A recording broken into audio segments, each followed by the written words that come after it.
Welcome to Footballology, a podcast about all things football, hosted by Rachel Hoke and Ivana Rich. I hope you were able to catch our first episode about game day habits. If not, jump on our website to catch up on all the Footballology episodes. In today's episode, we will be discussing the impact of concussions in the sport of football. We will feature information on concussions, such as symptoms, recovery, and prevention. We're in for a great treat today. We're excited to have Aaron Savage, a Division I college football player, on the show. He will share his experience working through multiple concussions. And last but not least, we will have Megan Antinarelli, a certified athletic trainer for our NCAA Division I football program. And she will discuss information on concussion injuries and prevention methods from a medical perspective. Let's jump into our first trivia question.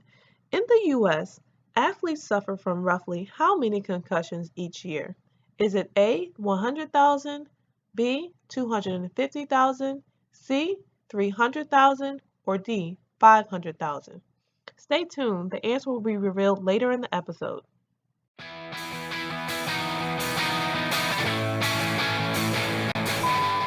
Welcome back to Footballology, a podcast covering all things football. Today we are talking about concussions in football. Did you answer our trivia question correctly? Our question was, in the U.S., athletes suffer from how many concussions each year?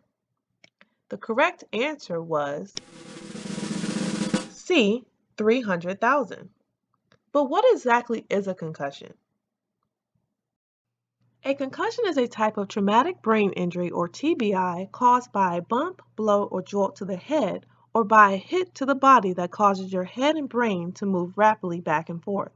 This sudden movement can literally cause the brain to bounce around or twist in the skull, stretching and damaging the brain cells and creating chemical changes in the brain. What you might not know is these chemical changes make the brain more sensitive to any increased stress or injury until it fully recovers.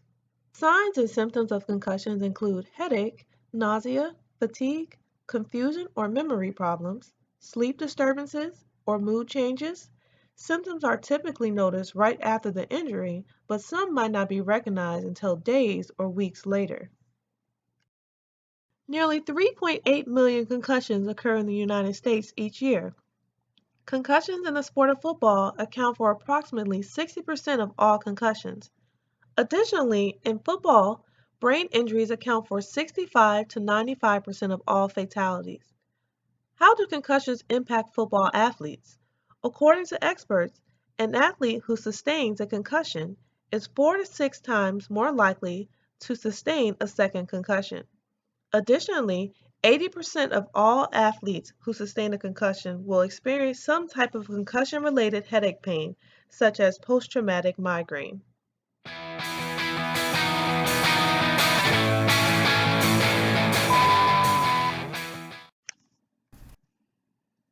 Thank you to our listeners for hanging in here with us today. Let's jump into another trivia question. True or false? People who suffer one concussion are more likely to suffer a second concussion. Is it A, true, or B, false? Stay tuned for the answer to be revealed.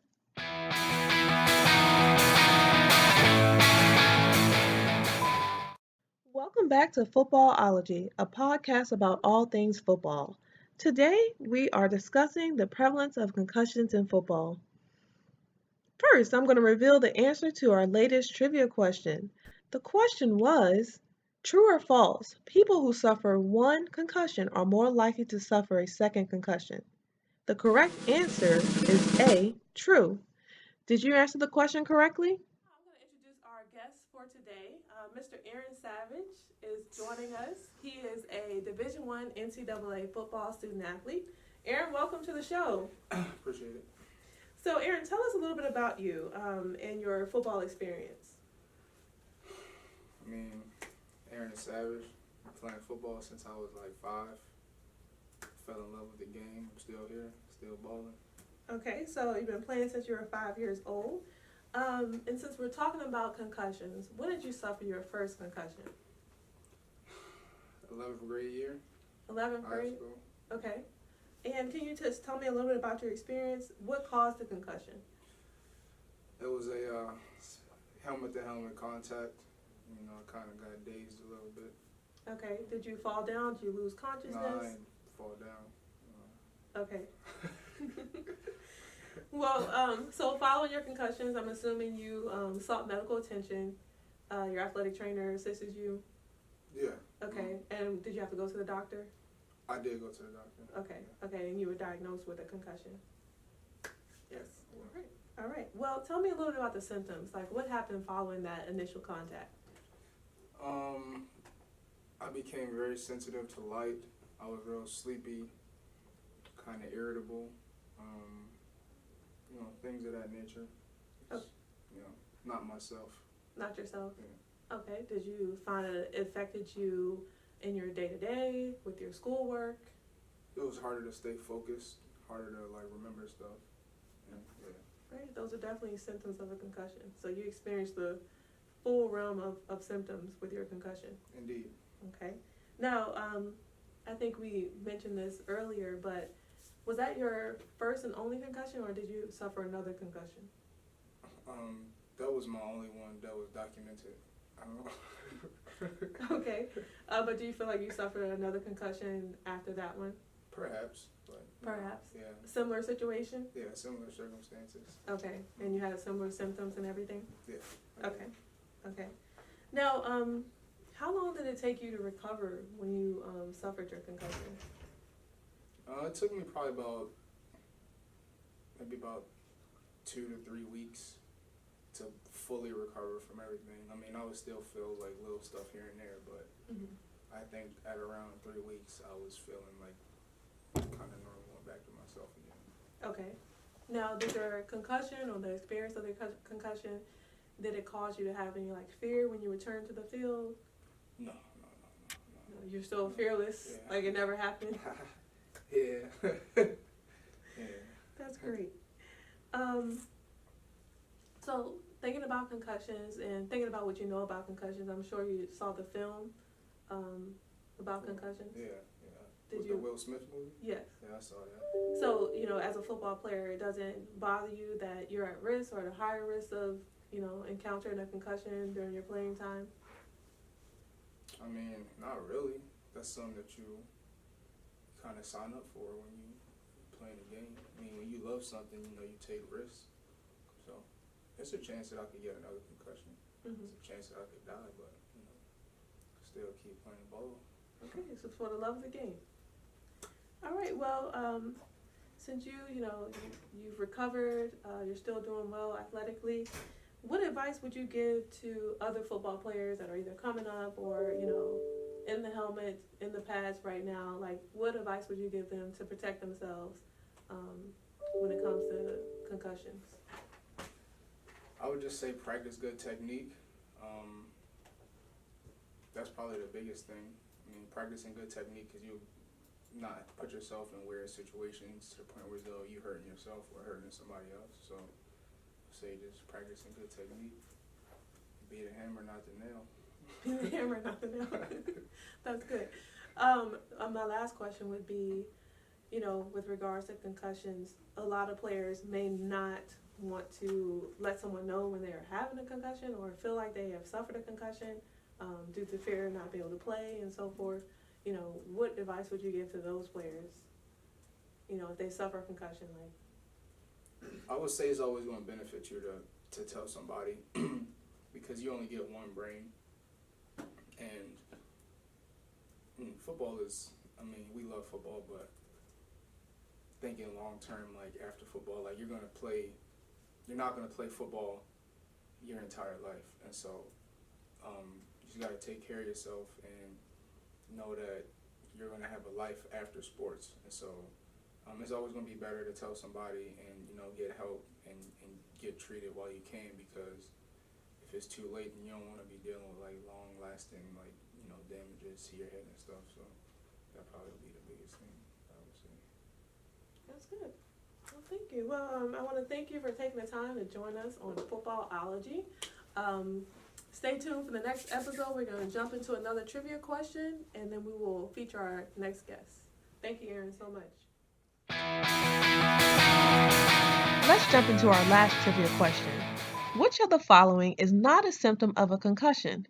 Is it A, sensitivity to light, B, headache, C, clarity of vision, or D, loss of memory? Stay tuned for the answer to be revealed later.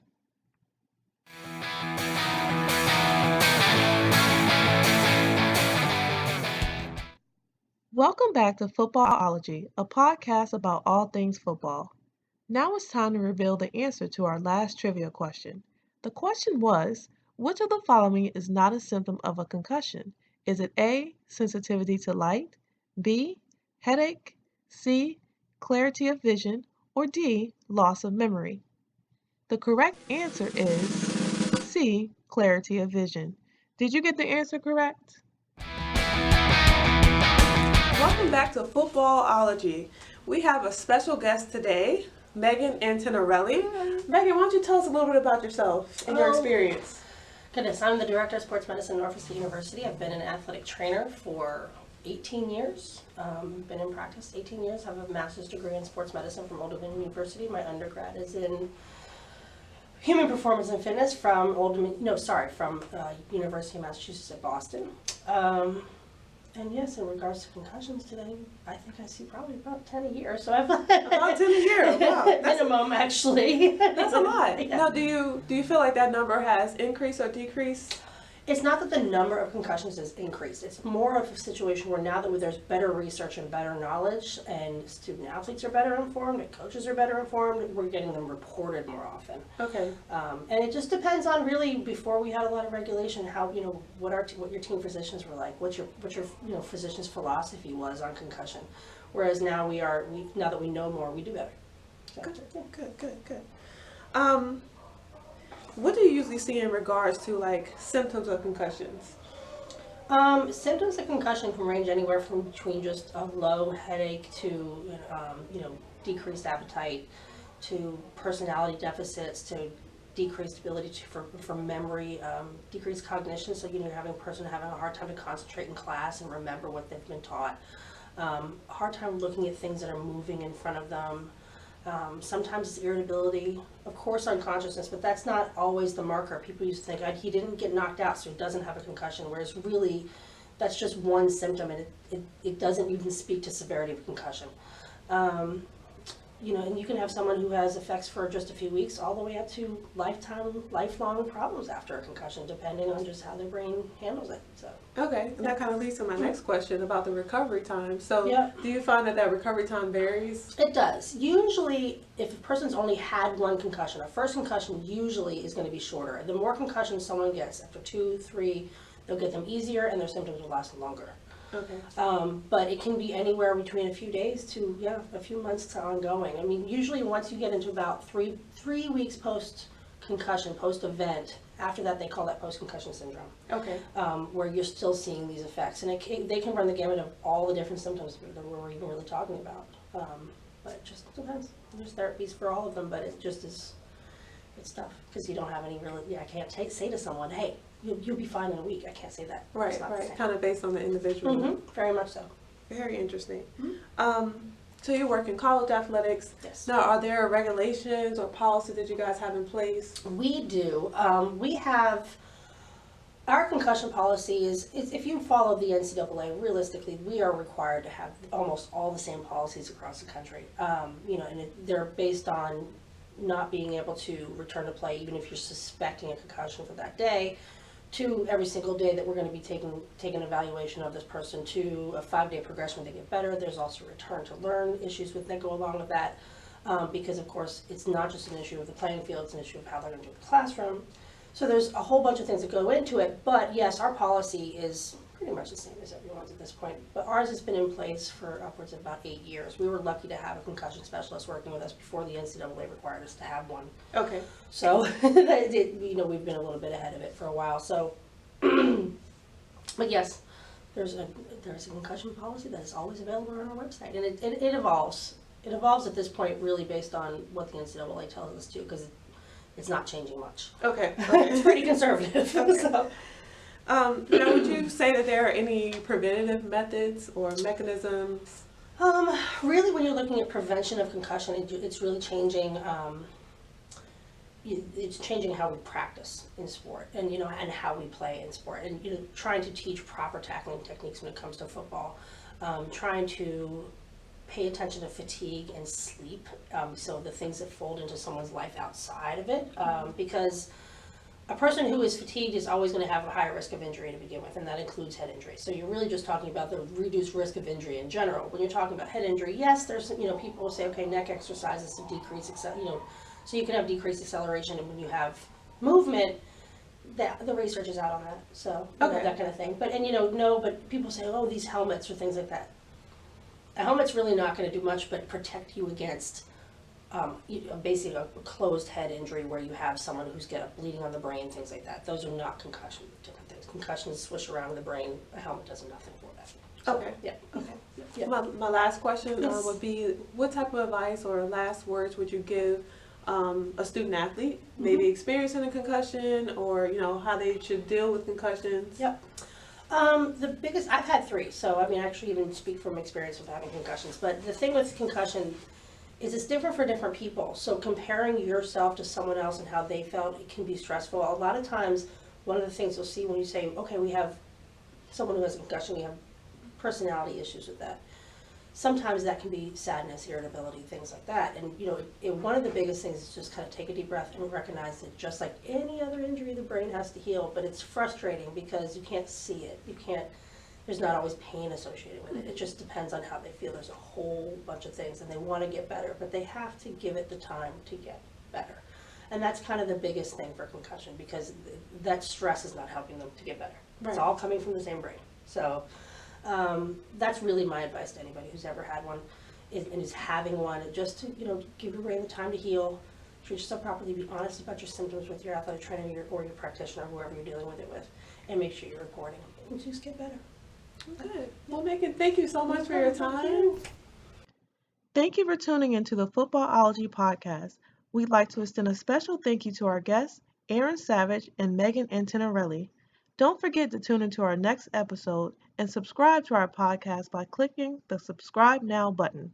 To learn more about concussions in football, please feel free to visit our website and review the information from our sources.